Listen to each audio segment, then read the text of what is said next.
جان یپا خداوند نه فقط به زن درد داده است، به پسرانم گاهی دردهایی داده است که اونا گفته نمیتونن، اونا داد زده مثل ما نمیتونن، اونا مثل ما گریه کرده نمیتونن، مثل ما فغان کرده نمیتونن، فقط خاموش میستن، سکوت میکنن و خلاص اشکشون تو درون قلبشون است. شاید درد رنجی که پسران میکشد ما نیمی دردی اونا را نکشیم. این چیزا من شخصا شاهد هستم. درد پسران نسبت دختران به حد وزنین میگذرد. ما گریه میکنیم نزد یک دوگانه خود، نزد دوست خود، نزد مادر خود، نزد اپای خود، یا به تنهایی داد میزنیم، فغان میکنیم. ولی مردان نمیتونن گریه کردن از غصه خود، نمیتونن نزد دیگران درد خود قصه کنن تا اندازه سبک شوند. مردان نسبت زنان بیشتر درد میکشند. با وجود زن بودنم من به این چیز قایل هستم. سپاس جان یپا.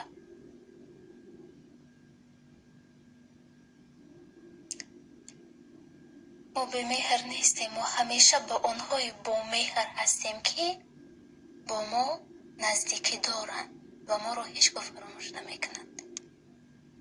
من مطمئن هستم که روزی که من از این صحیفه برآمدم، از این صحیفه رفتم، همه ما رو فراموش میکنند. شاید آن خاطره هایی که در یوتیوب است یا در صحیفه هم هست، بعد از یک گوش کردن به خاطر آورند که زمانی بود چنین نفر، ولی فراموش میکنند. ولی انسان باید آنگونه باشد که در قلب همگی یک عمر جای داشته باشد، نه یک روزه و 2 روزه.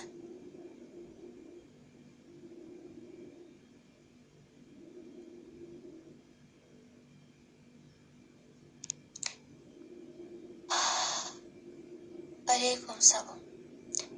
علیکم سلام. بازم شب اونای بخیر باشه که الان به افیر ما پیوستند.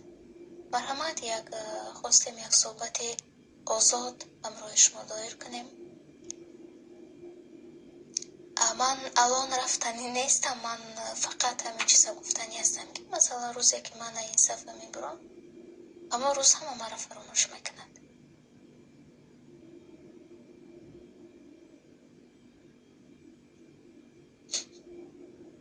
بعضا پسرانم هیله‌گرند، بعضا دخترانم هیله‌گرند. وقتی که دختر از پسر خیانت میبیند فکر میکند که همه پسران خیانت کنند. وقتی که پسر از دختر خیانت میبیند فکر میکند که همه دختران چنینند. ولی از پشت یک نفر نباید تو قضاوت کنی که همه چنینند. نه، همه چنین نیستند. خداوند وقتی که یک نفر از تو گرفت، تو هیچ وقت تولای بازگشت او را نکن. اما آدم با تو ارزنده نبود که خداوند از تو گرفت. خیر بود به اوگوی تمام.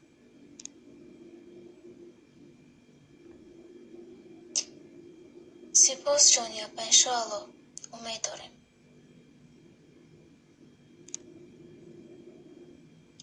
علیکم سلام.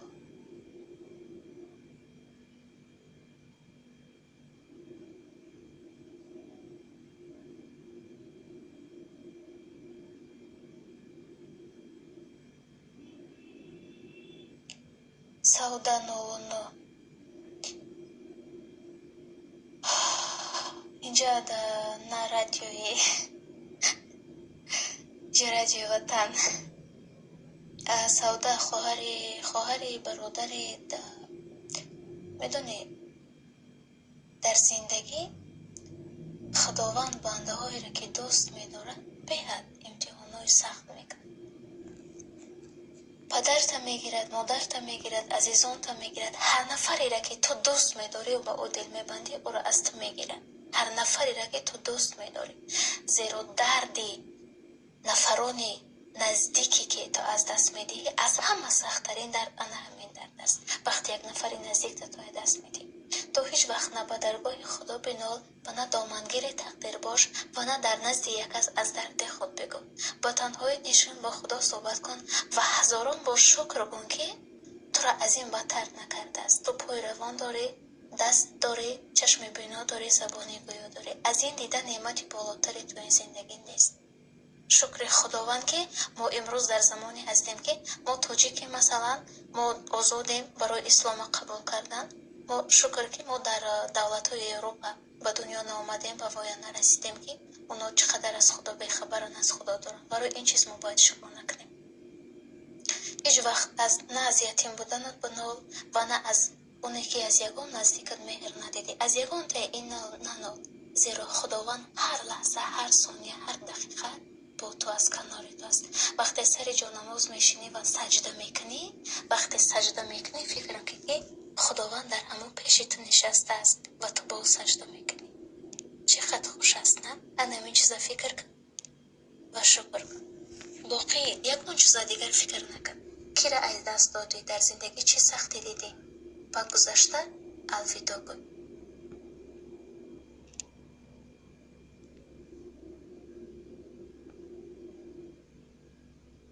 سپاس.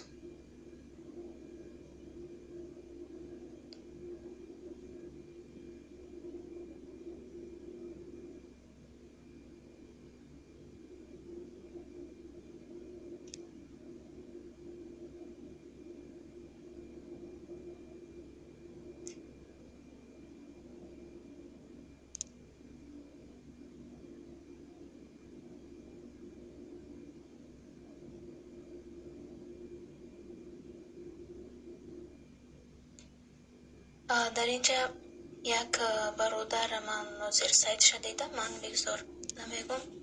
بیا همه ما دعا میکنیم که خداوند اونایی را که در زندان هستن با آزادی برارد.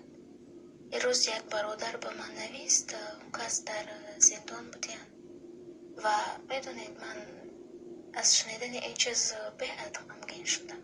وقتی یک نفر محروم از آزادی است، واقعا این خیلی سخت است.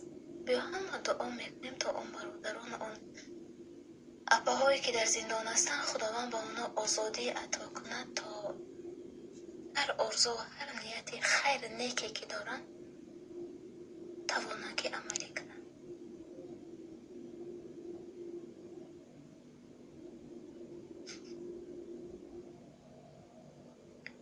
سیروتالازین بهترین گپ رو گفتین. یک چیز است که میگه در زندگی هیچ وقت با یک کس امید نکن، یک کس دوست ندار، با یک کس رفت و نکن. مثلا در مناسبت عشق و عاشقی یک کس دوست ندار، یک کس انتظاری نکش، زیرا اونی که در نصیبت هست الکی خداوند نویسونده است که اون کی است. تو 1000 سال اگر انتظاری کشی، 1000 سال با صحبت کنی، هرچند دوست داری، از صدق دوست داری، ولی اون خداوند در نصیبت نویسندگی نباشه، تو هیچ وقت با اون نمیرسی. نفر دیگر.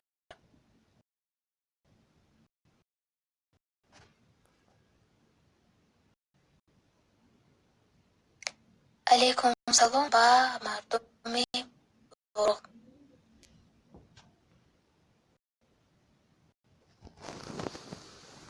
علیکم سلام.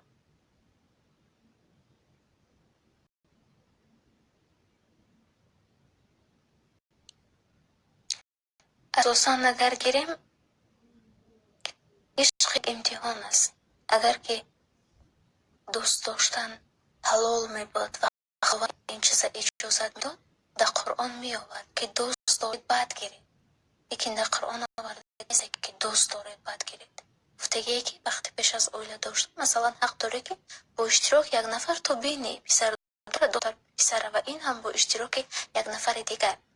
فقط عشق این چیه؟ یک امتحان زندگی است، مثل دیگر امتحانا که خداوند به بنده چی داده است؟ نفس داده است، شهوت داده است. همین عشق هم یکی از برای امتحان کردن است، برای امتحان گرفتن است. عشق دروغ نیست، عشق وجود دارد، لیکن این یک چیزی بیرون از اسلام است. یعنی خداوند این چیز برای ما حلال ندانسته است. تو عاشق شو، کسی شرایط نمیگه تو دوست دار، لیکن بگذار پنهان باشه. تو دوست داری و روی با اون دختر بس کرده تو کوچه ها گردی که دو نفر دیگر بینند و از تو که من اینو کردم، اینو به حد خوش هستن، به من هم یک دوست دختر پیدا کنم، یک پسر پیدا کنم که مثل همه خوشبخت باشه. حالا که ببین گناه که گرفتی ҳам як нафари дигарро ба ин роҳ бурдӣ, гуноҳи ту ду баробар шуд. ин чиза мо мегем ки барои ҳамин ишқ нест. яъне аз сад шояд як ё ду нафар бо дӯстдоштаи худ бирасад. ина ба хости худованд аст ки аллакай худованд назмати онҳо навистааст ки ҳамин бо ҳамдигар мерасанд. инҷа ишқ сабаб нашудааст, инҷа тақдир сабаб шудааст. барои ҳамин ман фикр мекунам ишқ нест. ишқ як одат аст. одат. ишқ медонӣ, ишқи модар ба писар. ҳеҷ кас модар маҷбур намекунад ки фарзанда дӯст дор. лекин бин фарзанда чақадр дӯст медорад. агар модара ҳазор модара дашном кунад, ҳазор модара ҳақорат кунад, ҳазор модара нигоҳубин накунад, дар толами марг фарзандша дӯст дорад. ин ире ишқ мегӯяд. ба ҷавонои мо чӣ? вақте ки духтара дуру зан зад, тамом ишқ фаромӯш шуд. куҷои ин ишқ аст? ин чизоро мо ишқ гуфта надонем. ишқ аст ба паёмбарони худо, ишқ аст ба худи худо.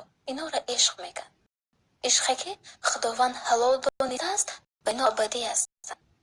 ишқе ки миёни ҷавонон аст, ина худованд дар ислом иҷозат додааст, барои ҳамин абадӣ нест. чизе ки пок набошад ҳеҷ вақт абадӣ намемонад. чизи пок ҳама вақт абадӣ мемонад. ин чиза ҳеҷ вақт аз он набуроред.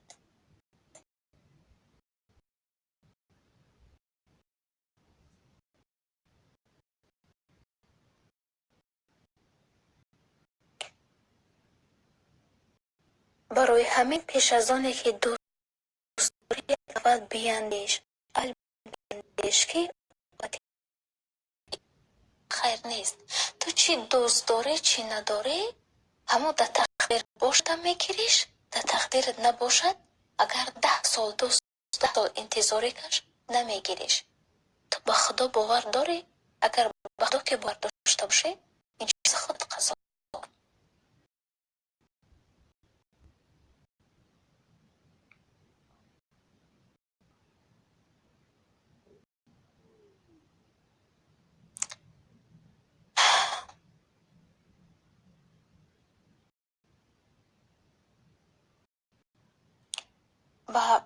ба қавлат عاشقی نامرد شدی، الکی خودت نامش را گذاشتی که نامرد است. پس چه حجتی باقی دوست داشتنی آن؟ چه حجت دارد؟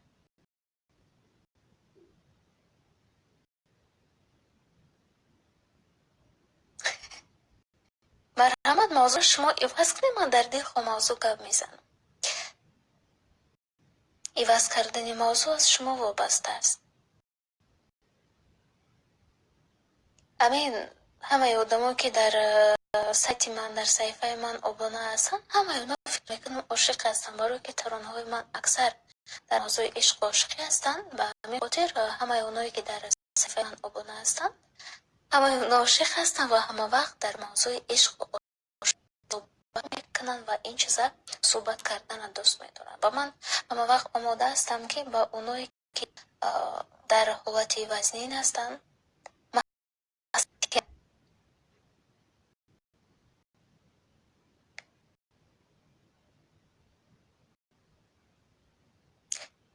از خداوند زاره کن که اون فراموش کنی، نه اینکه به او رساند.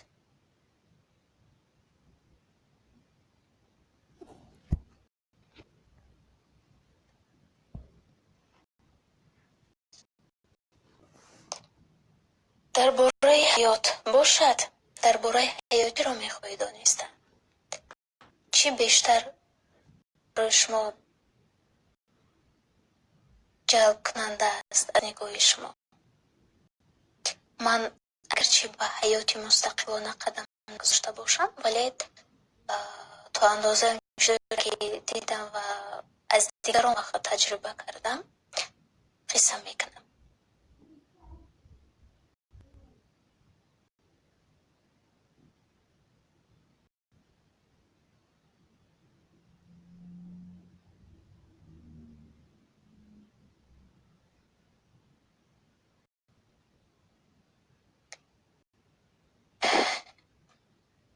انشاءالله زنی کامترونه میبراید. علیکم سلام. علیکم سلام.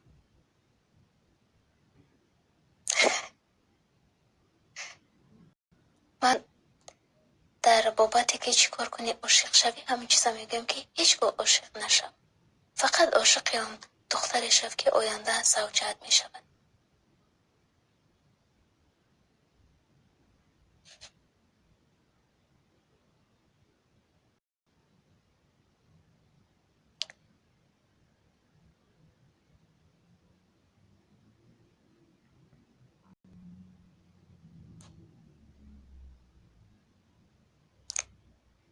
ولی همه وقت خدا را دوست داره تمام چیز برای انسان کفایه است. حیات چه معنی دارد؟ حیات بعضا فکر میکنی که حیات یگان معنی ندارد و بعضا وقتی خرسندی وقتی شادی فکر میکنی که حیات معنی کلان ندارد. شخصا در حیات پستی و بلندی های زیاد دیدگیم و معنی و مقصد حیات میقدر درک که همه این چیزی که میبینی و اثر میگذارونیم همش این خداوند است و خلاص. چی سخت چی پسی چی شدی پسی ها را میداد به اون خاطر که تا کدام انداز و درگاهش شکر گذاری میکنیم و شادی ها را میدهد با که آیا فراموش میکنیم یا نه.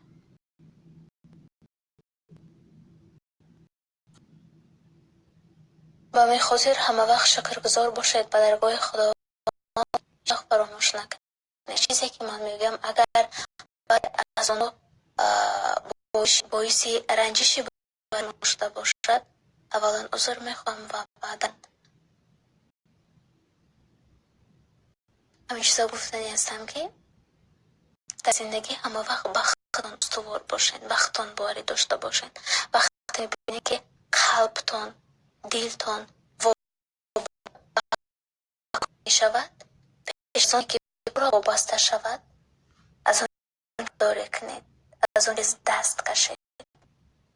در زندگی ما وقت با دل و قلب خود گوش. من همین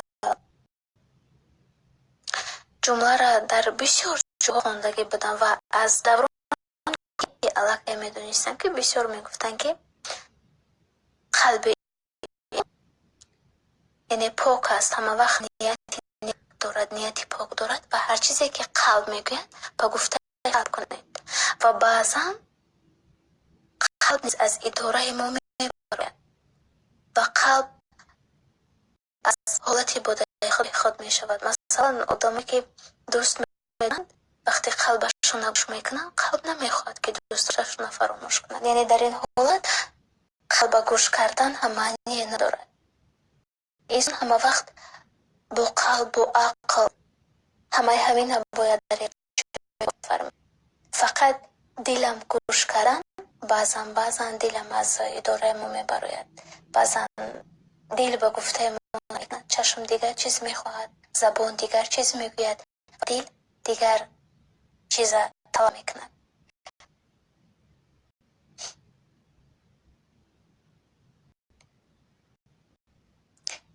دوستان عزیز، وقتی آن آمد که با شما کنیم و انشاءالله آینده به خدا را باشد.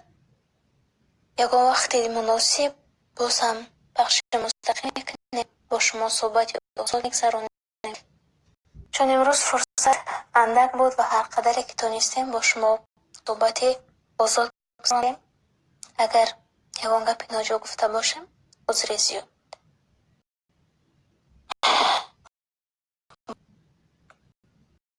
نگهبانی هر یک